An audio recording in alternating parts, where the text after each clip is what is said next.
It is the year 502 after the elders left the world. On a field in the south of Rith, the human continent, bodies lie broken, littering the ground with their limbs. A lone soldier clambers through the mess, breathing hard, blood seeping from the deep wound in his chest. Then he spots it, the dark mass of the Vulcan army gathered after a successful battle. When he approaches, the soldiers on the edge are startled until they see the burning mountain emblazoned on his breastplate, black iron with red enamel catching the dying sun. Their own matching emblems mark them as brothers in conquest, the high-collared armor giving each soldier the same intimidating silhouette, layers of segmented plate rippling like cooling lava as they move. Even bloodied and dented from battle, the bronze trim on their armor sets them apart from the dead they've left behind, marking them as the warriors who are reshaping the human lands through iron and fire. "I have a message for the king," he says, the tremor in his voice showing his pain and desperation. King Teshuzili of Volca, Lord of the Rising Peak and voice of the Eternal Flame, looks over his army in satisfaction. For 2 years they have been battling the kingdom of Fekarath, and he is happy with their progress.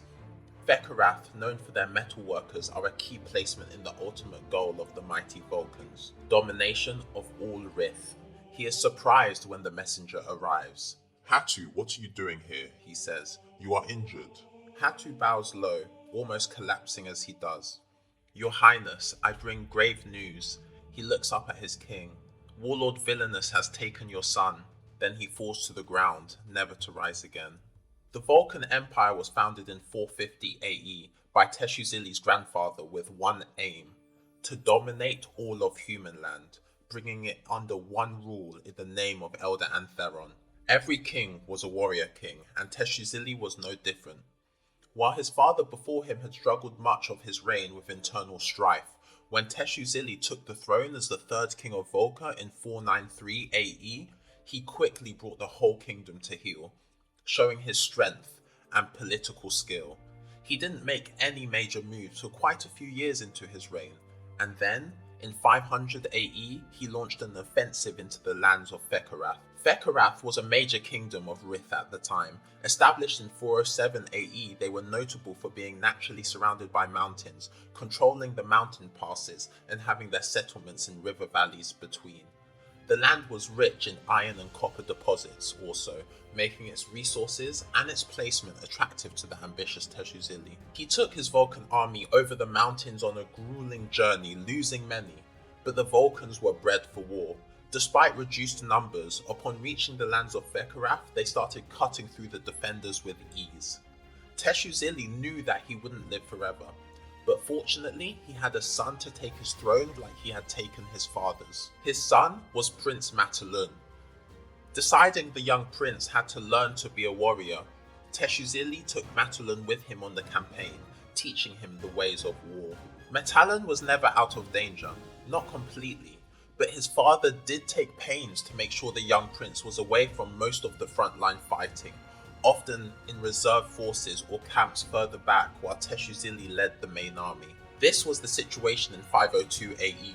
The Vulcans had been inching ever closer to the capital of Fekarath, and Teshuzili could taste victory. He was facing the most experienced army Fekarath had ever fielded that day, so had put his son in a camp further back than usual. When the Vulcans met the Fekarath on the battlefield, there was little the defenders could do, but there was more going on than Teshuzili could have ever anticipated. To the west stood a fortress owned by Warlord Villainous. Villainous had risen through violence and blood from an orphan child to lord of what he called the Villainousar region. Very modest he was. However, he was struggling. During his rise, he had not hesitated to kill anyone who even gave him the smallest amount of defiance, and this had led to, when it was all said and done, him not having enough serfs under his rule to work the lands. In other words, he was poor. His army was getting restless, his servants were getting hungry, and he himself was not enjoying the luxury he so badly wanted. Villainous knew the war between Volca and Fekarath was taking both of their undivided attention. but likely coming to an end. He knew from travelers who passed his land that Prince Matalon was there being kept behind the front lines, and most importantly, he knew Volca was wealthy. So the plan he came up with was simple. He sent a small contingent of his soldiers to cross the mountains into Fekarath, and while Teshuzili was busy in battle, Villainous's soldiers attacked the camp that held Matalon. The young Prince Matalon had been 12 years of age when he left his father to enter Fekarath. He had been excited to prove his worth, but was utterly disappointed when still, 2 years later, his father kept him behind. Before the battle on that fateful day in 502, they had argued. I am almost a man grown, He had said to his father. Let me fight by your side. I will show the Vekoraths what a true Prince of Volca... Enough! King Teshuzili had said. He placed a hand on his son's cheek. You are heir to the throne, Matalon. If I lose you, then we lose Volca. You will stay. One day you will lead your own armies into battle and have a son and understand. After that, Matalon had watched bitterly as his father rode out with bulk of the forces. Normally, a couple hundred would be left with Matalon, but this time it was less than 50, as every man was needed. He was sulking as he smacked his sword into a dummy when Hatu found him. Your form has improved, young master, Hatu said. Matalon turned round angrily. Then why does father still leave me behind? I can fight. I can bring glory to the Empire. Hatu smiled. He was a veteran of many battles under Teshuzili, but had been left to command the rear this one time, much to his own dismay. The king knows best, young master. One day you will be king, and you will know best. But for now, you are prince, and are still learning. Matalon huffed and sat on the ground. When was your first battle, Hatu? Real one. I was 15, just turned. Your father and I rode out to meet a rebel lord. It was glorious. At Matalon's frustrated look, Hatu patted him on the shoulder. You will get your chance, young master. Then there was a roar. A cacophony of men's voices raised in a battle cry. Hatu and Matalon both jumped up as clashing of steel upon steel could be heard on the wind. What's happening? Matalon asked. The only answer Hatu gave was drawing his sword as two men rushed at him, dressed in the purple colours of Warlord Villainous. Hatu met them with the confidence of a Vulcan, parrying their blows with ease, then sidestepping and cutting one down. Before the next one could react, a blade pierced his stomach from behind, and he dropped to the floor. Hatu smiled at Matalon. It seems you get your battle after all. They ran deeper into the fray. Experienced warrior and the young prince fighting side by side, but they were outnumbered. Villainous had expected even more men than the 50 there were, so his forces made quick work of the deed. The Vulcans, ferocious as they were defeated. Hatu was stabbed through the chest and Matalon was taken, kicking and screaming. When the warlord's men had left, Hatu pushed himself to his feet. He knew he didn't have long to live, and as far as he could tell, no one else had survived. He had a choice then: go after the prince and aim to regain his honor, or find the king to warn him of what had happened. Putting the king's need above his own, he chose the second, ready to make the last trip he would ever make. Weeks later, a figure rode a black stallion through the Vulcan army camp. He was covered head to toe in silver plate armor, and a thick helmet covered his face. The Vulcan soldiers watched in awe and whispered amongst themselves as this figure stopped his horse by the tent of King Teshuzili and dismounted. The guards of the tent looked him once over and then led him inside. The Vulcan king had faced endless battle, assassination attempts and betrayal from his closest allies, all with a stiff lip. But his son being kidnapped, now that had affected him. He tried not to show it, for he was leader of the empire, commander of the army, but to the figure in silver armor it was plain to see the king was troubled. I thank you for coming, King Teshuzili said after waving the guards out the tent. The silver armored figure said nothing while the king explained the situation.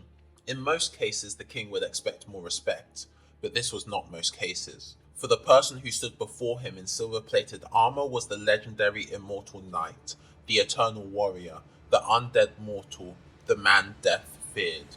No one truly can agree who the Immortal Knight originally was. Some say he was the husk of Elder Mortarion, travelling the world defending his people. Others say he is the last Atlarid trying to make up for what they did during the war, and yet others say he was no one at all, a myth made up to entertain children, and rather his deeds we know of were done by multiple different people and conflated together. Either way, according to the Vulcan records, it was the Immortal Knight who stood before the king, and it was the Immortal Knight who the king sent to take back his son. For King Teshuzili was in a difficult situation. He had been away from the Empire for 2 years fighting this brutal war, and although he was winning, the Empire was getting restless. His father had struggled to keep control while on his campaigns, so to mitigate the problem, Teshuzili had left his wife, Queen Luluma, with a medium-sized force of her own to keep the order. The issue was that letters from Luluma had become more sparse and less detailed over the years.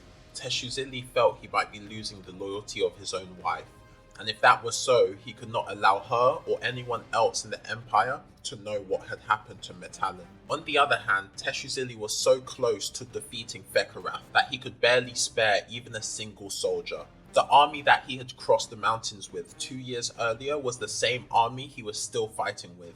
There had been no reinforcements, no new joiners, and he had been steadily losing men, not just to death, but to keeping the peace in the lands they conquered. He was stretched so thin that any other wise king would have given up long ago. But King Teshuzili was a Vulcan. They did not give up. There was no word for surrender in their language. Warlord Villainous had sent terms to the king. For Metallan's safe return, he wanted 1,000 Vulcan seals, delivered in 10 ironbound chests, each bearing the mountain mark. The gold must be pure and each seal would be inspected for authenticity before the prince's return. The demand to Teshuzili was an insult, one that made him furious beyond words. They were Vulcans. He could not let this dishonor fester, so he called for the Immortal Knight and gave him a task. Whatever was necessary, save his son.